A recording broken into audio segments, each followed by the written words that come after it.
Are you tired of losing days? Do you want to increase your win rate and make consistent profit? Stay with me. In this video, I want to introduce one of the most accurate indicators that helps you make profit consistently. To add this amazing indicator to our chart, here we click on indicators and first we search QQE mod, this one which is written by Michael00, and after that we search SSL hybrid, this one which is written by the same author, Michael00. Alright, first let's begin with QQE mod. As you can see, we have a histogram which is moving above and below the center line, which is 0. The histogram can have 3 colors, which depends on the market situation. When the histogram is below the center line and red, it shows we have greater downside momentum, so the market is declining. And when it's above the center line and blue, it shows we have greater upside momentum, so the market is advancing. But the histogram can also be in another color, which is gray, and it shows non-trending or flat market. Since we are in a very short time frame, we need to adjust the settings so it will better reflect the trending and non-trending phase of the market. Here we go to the settings of the indicator, and here in the inputs tab, for RSI length we set it at 11, and for RSI smoothing we set it at 7. We don't change anything else here, and this is enough for covering the noises and better showing of the flat market. So as I said, when the histogram is blue, it tells us that the market is advancing. When it's red, the market is declining, and when it is gray or the bar doesn't exist, the market is flat. Please pay attention that this indicator shows short-term momentum change between trending and non-trending market, and with a little increasing of upside or downside momentum, the histogram can change from gray to blue or red, while in a longer-term perspective, the market is in an extended trading range and not trending. These short-term signals of flat market are good for fine-tuning your entry or exit points, but for identifying longer-term trading ranges like here, we need another indicator which I'll explain it later in this video, so make sure you won't miss it. So when the histogram changes from gray to blue or red, it can be the starting point of an uptrend or downtrend. For example, when from gray it changes to blue, this can be a starting point of an uptrend, and when it changes from gray to red, it can be the starting point of a downtrend, but not always working perfectly like this, and we can have noises, and these noises are because of sudden short-term advancing or declining of the price, which as I mentioned earlier, they cause changing of the histogram color from gray to red or blue, while in practice the market is still in a trading range and moving flat. With this indicator, it's better not to use the color changing of the histogram as buy-sell signals, and we will use the color of the histogram as confirmations for buy-sell signals of another indicator or a trading strategy. Make sure you watch this video until the end because I will show you an example of a strategy based on this indicator. Alright, we have also a white line in this indicator, which is actually the net pressure in the market, and it helps you with trends in a longer term perspective in compared to the histogram that they show every momentum change in the market. Basically, when the white line is above the center line, the market is trending up, and when it's below the center line, the market is trending down. Similar to any other oscillators, the center line crossovers can show changes in trends, but similarly during flat markets, we can have many false center line crossovers. Again, with this white line also, I don't recommend use the center line crossovers as buy-sell signals unless they are taken in the direction of the longer term trend of the market. For example, you can add another indicator with some extreme settings that can show longer term trend of the market, or you can identify trends on higher time frames and then taking buy signals only if the overall trend is up and taking sell signals only if the overall trend is down. Alright, now let's see what we have here in SSL hybrid and how we can use these two indicators together. Here, this line is the baseline, and as you can see, it changes between red and blue depending on the direction of the market. When it's red, the market is trending down, and when it's blue, the market is trending up. The baseline is calculated based on SSL1, which by default here in the settings, SSL1 is off, which you can turn it on, and this is it. This is SSL1 line, and as you can see, it's moving very closely to the baseline. We turn it off and we continue this video with baseline. We have also SSL2, which is shown by the help of these small white circles. They act kind of like parabolic SAR if you know the indicator. When below the price, they show that the price is advancing, and when above the price, they show that the price is declining. They are showing momentum change in a shorter term perspective in compared to the baseline. Above and below the price, we have these two lines that is ATR with length of 14 with multiplier 1. You can use it for setting stop loss or trailing stop loss in your trading strategies. You can change its settings, the multiplier, if you want a wider range. And the indicator also provides buy sell signals, which are shown by the help of these arrows: blue arrow buy signal and red arrow for sell signal. We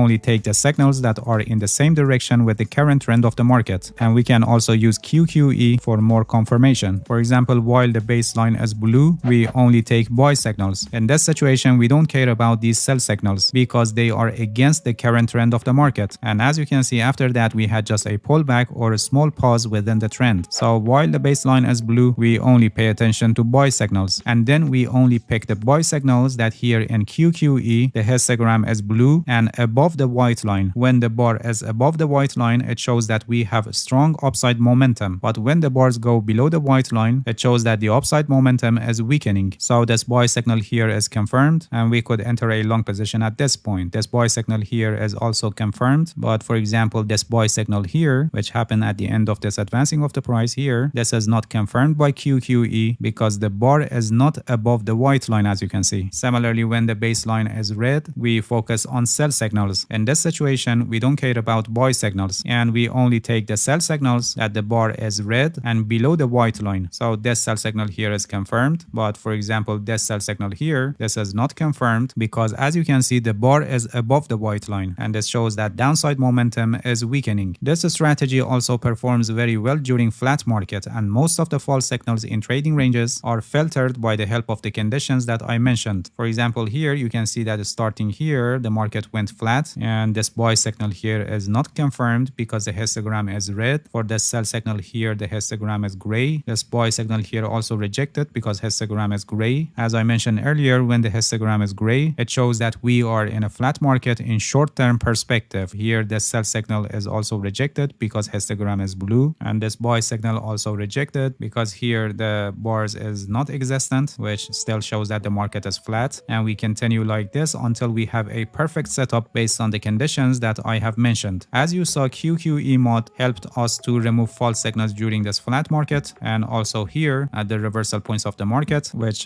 correctly gave us the signal that the upside momentum is weakening and probably we're going to have a reversal. These two indicators are very good combination with the conditions of trading that I mentioned, but you can use this QQE indicator with any other buy sell signal indicators or in your trading strategies for more confirmation. This is a momentum indicator, and it helps you to make sure that you are entering in the current momentum of the market. Let's close this indicator SSL hybrid and add another indicator, for example Lorentzian classification. This one, machine learning Lorentzian classification, which is an editor specs indicator and written by J.D. Horty. This is a very powerful buy sell signal indicator that is built based on machine learning algorithm. It generates these buy sell signals based on a specific algorithm that is called Lorentzian classification. Red labels are sell signal and green labels are buy signal. When we have a sell signal, the histogram should be red and the bar should be below the white line, which shows we have high selling pressure. In case if the bar is gray or non-existent, we can wait and see if we get a red bar or not. So this sell signal here is confirmed, and we can enter a short position at this point when this new candle is opened. The stop loss above the regression line. This is the regression line in this indicator, and the minimum profit target without any further risk at 1.5 risk to reward ratio, or if you're an experienced trader, you can get the most out of your position. And when we have a buy signal, we should have blue bar and it should be above the line. In this case, you can see that we don't have bar and then gray bars, so we wait to see which way the momentum is going to break out. As you can see, we got a blue bar and it is above the white line, so the buy signal is confirmed and we can enter a long position at this point when this new candle is opened. And this trade is also a profitable trade, as you can see. Moving on the chart, we have a sell signal here and the histogram is red and the bar is below the white line, so the signal is confirmed and we can enter a short position at this point when this new candle is opened. And this is also a profitable position, as you can see. After that, we have a buy signal here which is rejected because we didn't have any blue bar, and we got a sell signal here, and the sell signal also rejected because there were no red bars. And here we have a buy signal which is a confirmed signal because histogram is blue and the bar is above the white line, so the signal is confirmed and we can enter a long position at this point when this new candle is opened. And this is also a profitable signal, as you can see, and we continue like this. Please pay attention that in times that the range market is in a short period, like this part of the chart here, this indicator is able to help us with removing of false signals. As I mentioned at the beginning of the video, this indicator shows momentum change or flat flat market in a short-term view. But in times that the range market is extended, like here this part of the chart, this indicator is not able to correctly show us that we are in an extended range market, because as I said, this indicator is good with shorter term momentum change or flat market. So with a little increasing of the momentum, it changes from gray to red or blue, as you can see, and misleading us and confirming false signals. So we need to have another indicator that we can use it in conjunction with QQE, and together they also help us with situation like this where we are in an extended range market. One excellent matching indicator is ADX, average directional index, and for very short-term trading like scalping on 1 minute, 5 minutes and 15 minutes time frame, better to consider level of 25. So you can cover the extra noises that you have on your short time frame. Simply add a horizontal line here at 25 level, and you can easily notice when the market is not trending. When ADX line is below the 25 level, the market is not trending. So you can stop trading until it goes above 25. For example, here in this part, we don't enter any trades since ADX line is below 25, and we start trading from here when ADX line goes above 25. It is true that we may lose some good trading opportunities like this one because ADX line was below 25, but on the other hand, we could avoid many false signals during this range market. And please pay attention that you can never remove all of your false signals and having a 100% win rate trading strategy. This is not possible in reality, and losing positions are always part of the game, no matter how much accurate is the strategy or how much experience you have in trading. So you need to manage your risk properly. There is a risk management strategy that is called 1% rule, and it's one of the best risk management strategy that you can use. I have a complete guide on this. The link is also placed in the description, and I highly recommend you to watch it, because without a proper risk management strategy, you cannot become a successful trader. Alright, that's it. Thank you for watching this video. If you have any questions, feel free to ask and leave a comment for me. I'll answer your questions as soon as possible. If you haven't subscribed to my channel, please subscribe and hit the bell so you get the notifications of my new videos. See you guys in next video, and good luck with your trading.